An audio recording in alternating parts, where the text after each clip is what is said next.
জনাচারেক passenger নিয়ে রাজপথ ধরে অটো ছুটিয়েছি। রাত্রি 12টা ছুঁই ছুঁই। এই ঘন শীতের রাতে কিছু প্যাসেঞ্জার সেই স্টেশনে দাঁড়িয়েছিল। প্রতি শনি আর রবিবার রাত্রিবেলায় দূরপাল্লার গাড়ি এসে থামে। এমনিতেই অনেকটা দেরি হয়ে গেছে। বাড়ি গিয়ে মাকে ওষুধগুলো খাওয়াতেও হবে। মায়ের শরীরটা ভালো নেই, শয্যাশায়ী মানুষ। অটোটা এতক্ষণ ঠিকই চলছিল, কিন্তু সিদ্ধেশ্বরী তলার কাছে এসে বেদম জোরে একটা শব্দ, সাথে সাথেই বসে থাকা প্যাসেঞ্জাররা হই হট্টগোল শুরু করলো। এই রাতেই চাকাটা বসে যেতে হলো। এখন তো কোনো গ্যারেজও খোলা পাবো কিনা কে জানে। তার আগে এনাদের একটা ব্যবস্থা করতে হবে। ওদের শান্ত করার জন্য বললাম, চিন্তা করবেন না, আমি দেখছি। সৌভাগ্যবশত পাশ দিয়ে একটা খালি অটো যাচ্ছিল। এই দাঁড়াও দাঁড়াও দাঁড়াও, এ বুধেদা, দেখো না চাকাটা বসে গেছে। তুমি একটু আমার প্যাসেঞ্জারগুলোকে তুলে নাও না, খুব বিপদে পড়ে গেছি গো। এ বাবা, এই রাত বিরিতে চাকা বসে গেল? ঠিক আছে, তুই চিন্তা করিস না, আমি ওনাদের নিয়ে ঠিক পৌঁছে দেবো। সাথে সাথে সমস্ত প্যাসেঞ্জার ওই অটোতে উঠে বসলো। গাড়ি থেকে নেমেই দেখতে পেলাম সমস্ত প্যাসেঞ্জার চলে গেলেও সিটের এক কোণায় তখনও একটা মেয়ে বসেছিল। ওড়না দিয়ে ঢাকা মুখ, চোখে মোটা করে কাজল পরা, হাতে একটা লাগেজ ব্যাগ। ঘুমে চোখ ঢুলু ঢুলু, বুঝতেই পারছিলাম। এ কি, আপনি এখনো নামেননি কেন? ওনারা তো সব চলে গেলেন। দিন দিন লাগেজটা দিন, দেখছি আপনাকেও কোনো অটো বা রিক্সার ব্যবস্থা করে দিতে পারি কিনা। কি হলো, দিন।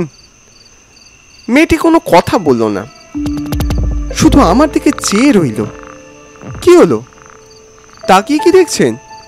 মেয়েটি খুব স্থির কণ্ঠে বলল, না, অন্য কোনো অটোতে নয়, আমি আপনার অটোতে চড়েছি, এতে করেই যাব। এ কেমন কথা? অটো সামনের টায়ারটা পাঞ্চার হয়ে গেছে। এই অটো তো এখন যাবে না। এটাকে এখন গ্যারেজে নিয়ে যেতে হবে, হয়তো ঠেলে ঠেলেই নিয়ে যেতে হবে। এমনিতেই অনেক রাত হয়ে গেছে, এরপর আর কোনো গাড়ি পাবেন বলে আমার মনে হয় না। তখন কিন্তু আমার সাথে আপনিও বিপদে পড়বেন। আসুন। না। কেন ছেলে মানুষে করছেন? এখন এটাকে আমায় ঠেলে ঠেলে নিয়ে যেতে হবে। তা ঠেলুন না, আমি কি মানা করেছি নাকি? আমি এখানেই বসে থাকব। আপত্তি না থাকলে আমিও আপনার সাথে ঠেলতে পারি। ছি ছি, এসব আপনি কি বলছেন? আপনি প্যাসেঞ্জার, এত রাতে ক্লান্ত হয়ে ফিরছেন, আমি আপনাকে ঠেলতে বলবো? এ কেমন কথা? আর তাছাড়া আপনি ঠেলবেনই বা কেন? অত শত আমি জানি না, আমি যাব না, ব্যাস। আমি তো বলছি আমি ঠেলবো আপনার সাথে। না না, ওসব ঠেলাঠেলি করার দরকার নেই। আপনি বরং এখানেই বসুন। সামনে আমার বাড়ি। বাড়ি গিয়ে দেখি কোনো পুরনো টায়ার যদি থাকে তবে বদলে তারপর আমি আপনাকে বাড়ি দিয়ে আসবো। তবে অনেক রাত হবে কিন্তু, বলে দিলাম। হোক রাত। আচ্ছা, ঝামেলায় পড়া গেল তো।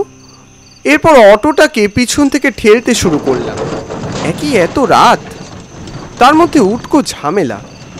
অটোটাকে ঠেলতে ঠেলতে মিনিট 10 পরে বাড়ি গিয়ে পৌঁছলাম। ঘরে ঢুকতেই দেখলাম মা তখনও ঘুমোয়নি।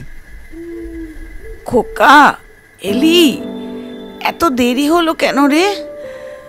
ওই ওখানে শ্যামলী রুটি করে গেছে, হাত মুখ ধুয়ে খেয়ে নে বাবা। এ কি, তুমি এখনো ঘুমোওনি কেন মা? সে বেশ করেছো। দাঁড়াও, তোমার ওষুধগুলো সব খাইয়ে দিই। নাও, হাঁ করো তো। এ কি মা, তুমি কাঁদছো? কি বলতো খোকা, তুই যে আমার নিজের ছেলে নোস, তা কি বলবে? ভাড়াটিয়ার ছেলে হয়েও তুই যেভাবে আমার খেয়াল রাখিস, নিজের রক্তের ছেলে হলেও তার মাকে এমন করে আগলে রাখে না রে বাপ। এইসব তুমি কি বলছো মা? তোমাকে আমি কোনোদিন সে চোখে দেখিনি মা, তুমি জানো ভালো করে। আর তাছাড়া তুমি কি আমায় কম ভালোবাসো? তুমি আমাকে আগলে রাখোনি? নাও নাও, এখন চোখ মোছো তো, ওষুধটা খাও। আমাকে আরেকবার বেরোতে হবে। তাহলে এখন খাবি না? চিন্তা করো না, ফিরে এসেই খাবো। আসলে অটোতে একজন প্যাসেঞ্জার বসে আছে, চাকা বসে গেছে। কি করি বলো তো? ওটা সারিয়ে দিয়ে ওনাকে দিয়ে আসতে হবে। তুমি ঘুমিয়ে পড়ো, আমি গেলাম। আচ্ছা, তো তাড়াতাড়ি ফিরিস বাবা। দরজা দিয়ে বেরোতেই সামনে দেখলাম সেই মেয়েটির সামনে দাঁড়িয়ে আছে। এ কি, আপনি? দেরি হয়ে গেল না? আপনি আরেকটু অপেক্ষা করুন, আমি এক্ষুনি চাকাটা বদলে যাচ্ছি। কোথায় যে টায়ারটা রাখলাম। দাঁড়াও সুজয়দা। চমকে উঠলাম। আপনি আমার নাম জানলেন কি করে? আমায় চিনতে পারছো না? সাথে সাথে ওর ওড়নাটা মুখ থেকে সরিয়ে নিল। দেখলাম আমার বহুদিনের পরিচিতা পাখিকে, ঠিক অবিকল আগের মতোই দেখতে। ঠোঁটে গাঢ় লিপস্টিক, সারা মুখে পাউডারে ভর্তি, কপালে একটা বড় টিপ। ওকে এই সাজে আমি আগে কখনো দেখিনি। এ কি, তুই এত বছর বাদে কেমন আছিস? কেমন আছি? ও মুচকি হাসলো। সবাইকে যেমন বলি তেমনই বলবো তো? ভালো আছি। তবে তুমি একদম বদলাওনি সুজয়দা, দেখলাম তো। তুমি না বড্ড ভালো। আমাকে কিছুদিন তোমার এই সুখের বাসায় আশ্রয় দেবে সুজয়দা? আশ্রয়? আমি আমি নিজেই তো অন্যের বাসায় থাকি চড়ুই পাখির মতো। আমি কি করে তোকে আশ্রয় দেব? কেন, কি হয়েছে তোর? আর এতক্ষণ আমার কাছ থেকে লুকিয়েছিলি কেন তুই? তখনই তো নিজের পরিচয়টা দিতে পারতিস। কি হতো বলে? কিচ্ছু হতো না। আমার জীবনের কিচ্ছু বদলাতো না, কিচ্ছু না, কিচ্ছু বদলাতো না। পাখি হাউ হাউ করে কেঁদে ফেললো। এ কি, তুই কাঁদছিস কেন? বলবি না তো? বলবি না তো কি হয়েছে? আমার থেকে লুকোবি? লুকোবি আমার থেকে? কি বলবো তোমায়, কি বলবো? মা বাবা গত হওয়ার পরে আমার পরিবারের লোকের একটা হোমে পাঠিয়ে দিল। ওরা কেউ ভালো লোক ছিল না। তারপর থেকে আমি বহুবার ওখান থেকে পালিয়ে আসার চেষ্টা করেছি, কিন্তু প্রতিবার বিফল হয়েছি। আজ ভেবেছিলাম আমি যেমন ভাবেই হোক বেরিয়ে আসব। অনেকগুলো লোক তাড়া করলো, ওদের সবাইকে উপেক্ষা করে আমি ট্রেনে উঠেও পড়লাম।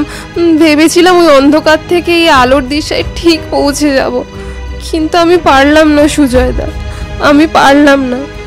ওখান থেকে বেরোনোর পর আমি বুঝেছি এই সমাজে আমি কতটা কলঙ্কিত। এই সমাজ আমাকে মেনে নেবে না। তাই আমি ফিরে যাব সুজয়দা, আমি ফিরে যাব। দাঁড়া, কোথায় ফিরে যাবি? তোকে ফিরে যেতে দিলে তো? এত কিছু ঘটে গেছে, আমায় একবার জানাতে পারলি না? আমি ঠিক কিছু না কিছু করে একটা ব্যবস্থা করতাম, বিশ্বাস কর। তুই আমায় কেন বলিসনি?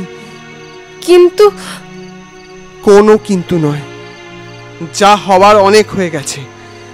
এরপর তোর সব দায়িত্ব আমার। কিন্তু আজ রাতটা আমি তোকে কোথায় রাখি বলতো? ঠিক সেই সময় ঘরের ভিতর থেকে আওয়াজ ভেসে এলো। খোকা, খোকা, পাখিমাকে নিয়ে আয় খোকা। ওকে বল আমার বাড়িতে ওর একটা জায়গা ঠিক হয়ে যাবে। নিয়ে আয় ওকে। মা মা মা কি আমাদের কথাগুলো সব শুনে নিল? যা পাখি যা, ওই দেখ না, মা ডাকছে। এ বাসায় না হয় আরেকটা চড়ুই বাড়লো। পাখির চোখে জল আর মুখে হাসি। ও দৌড়ে ঘরে গেল। তখন পূর্ণিমার চাঁদের আলোয় দুটো চড়ুই পাখি ডেকে উঠল পাশের বাড়ির ছাদের কার্নিস থেকে।